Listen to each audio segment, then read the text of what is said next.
Apostle जी, इस बहन का नाम शालू है, साथ में इनका बेटा है, साथ में इनके हस्बैंड है और ये कुरुक्षेत्र के रहने वाले हैं। और ये बहन अपनी गवाही को खुद से ही बताएंगे कि कैसे हालात थे और कैसे शैतान इनकी ज़िंदगी में काम कर रहा था। प्रेज द लॉर्ड पापा जी, प्रेज द लॉर्ड मम्मा जी, praise the lord church. Sister, सबसे पहले तो मुझे बचपन से सांस की प्रॉब्लम थी, सांस की प्रॉब्लम बहुत ज़्यादा थी।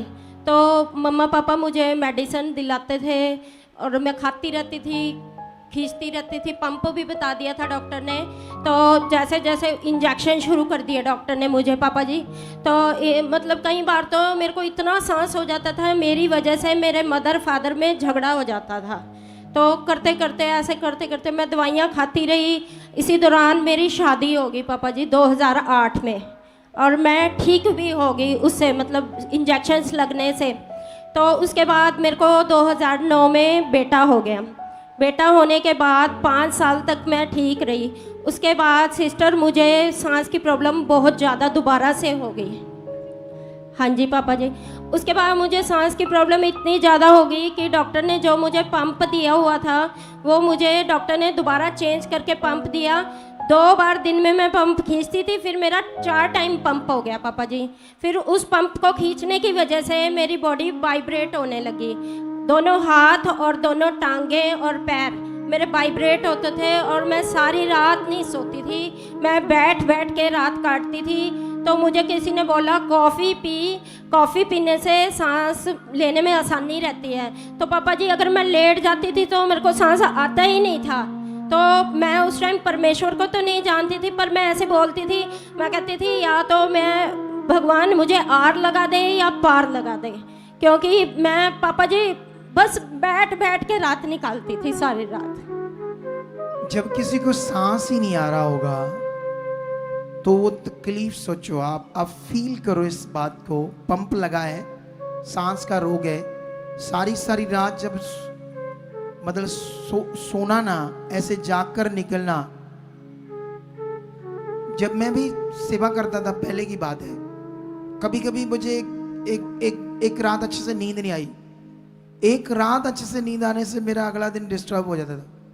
तो तेरे साथ तो ये महीनों चलता था, सालों? हाँ जी पापा जी, पहले 2 टाइम पंप था, फिर 4 टाइम पंप हो गया। इतना बढ़ गया। हाँ, उसकी वजह से जाग कर रात निकालना, ये हाँ जी, महीनों सालों चल रहा था पापा जी, कंटिन्यू हो रहा था। बीच में मतलब जैसे पंप लेती थी 15 दिन 10 दिन दवाई होती थी, एक डिब्बी आती थी 350 रुपए की। तो पापा जी वो डिब्बी में 60 कैप्सूल होते थे, नहीं 30 कैप्सूल होते थे। जितने दिन वो चलते थे वो 30 कैप्सूल एक टाइम में, मतलब एक टाइम में 1 कैप्सूल खींचती थी तो 4 टाइम में 4 कैप्सूल खींचने कर लगी। तो उसकी वजह से मेरी बॉडी वाइब्रेट होने लगी पापा, क्योंकि उससे फेफड़े डैमेज हो जाते हैं इनहेलर से। हाँ जी। अच्छा, फिर उसके बाद पापा जी करते करते ऐसे मेरे हस्बैंड भी मेरे से परेशान रहने लगे। ये मुझे करनाल डॉक्टर के पास, स्पेशलिस्ट के पास लेके गए।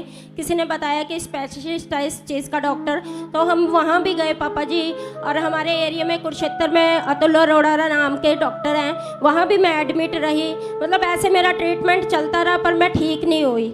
फिर पापा जी हमें किसी ने यहाँ की गुड न्यूज़ दी, जब शमा मेरी सिस्टर बीमार हुई कैंसर से।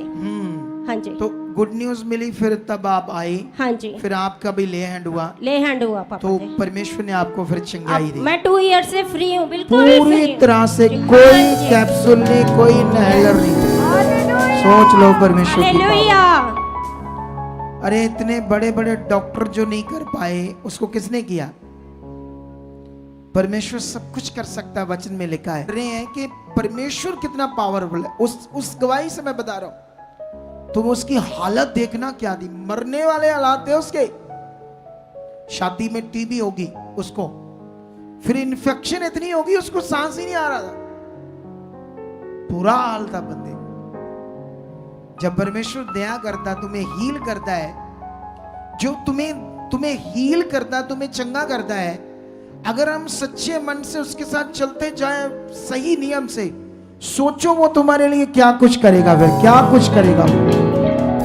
लेकिन बीच में हम अच्छे से चलते नहीं, आगे पीछे हो जाते हैं। ये प्रॉब्लम है बिलीवर्स की। अच्छा, फिर और गवाही क्या है आपकी? अब पापा जी मेरे बेटे की गवाही है। हाँ। इसका नाम आरुष है, ये 16 साल का है पापा जी। पापा जी इसने एक एग्ज़ाम दिया था, पहले इसने 8th क्लास में एग्ज़ाम दिया था, वो पेपर भी इसने क्लियर किया पापा जी। उसके लिए इसको स्कॉलरशिप आती है, 9th क्लास से आ रही है, +2 तक आएगी सर।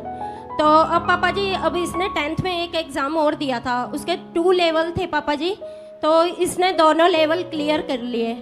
तो पापा जी इसको सरकार की तरफ से मतलब कि +1 और +2 के लिए मतलब साइंस में फ्री में कोचिंग मिलेगी और जेई की कोचिंग फ्री मिलेगी साथ में। और कुरुक्षेत्र के 12 स्कूलों में इसके सबसे बड़ा रैंक है। मतलब इतनी ब्लेसिंग आई, इतनी हाँ जी बरकत पापा आई। जी, तारीफ करो यीशु। धन्यवाद। हालेलुया। हाँ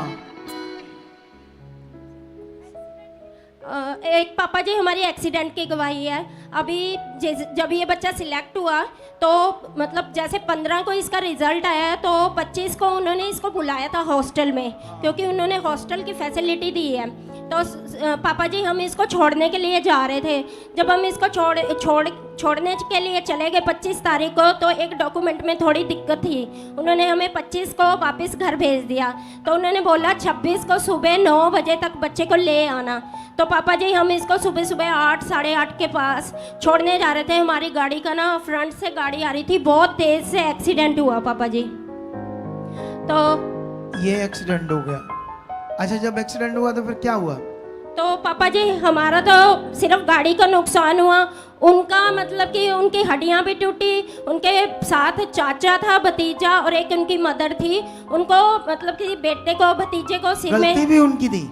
हाँ जी गलती उनकी थी, वो रॉन्ग साइड आ रहे थे पापा जी। मतलब उन्होंने लाकर बीच में मारी? हाँ जी। उनकी हड्डियां तक टूट गई, हाँ। आपको खरोच तक नहीं आई? प्रोटेक्शन बहुत ज्यादा परमेश्वर ये ने है दिया। परमेश्वर की ताकत। उसने वचन में कहा मैं तुम्हें संभालूंगा। क्या करूंगा? दीदी ने मना। तुम्हारी हड्डियां भी टूटने नहीं दूंगा जब तुम खरे और वफादार मेरी छाया के नीचे रहोगे। तो इन सब गवाहियों के लिए तारीफ करो जोर से, जोर से। हालेलुया। हाँ नेक्स्ट नेक्स्ट, जल्दी से जल्दी से।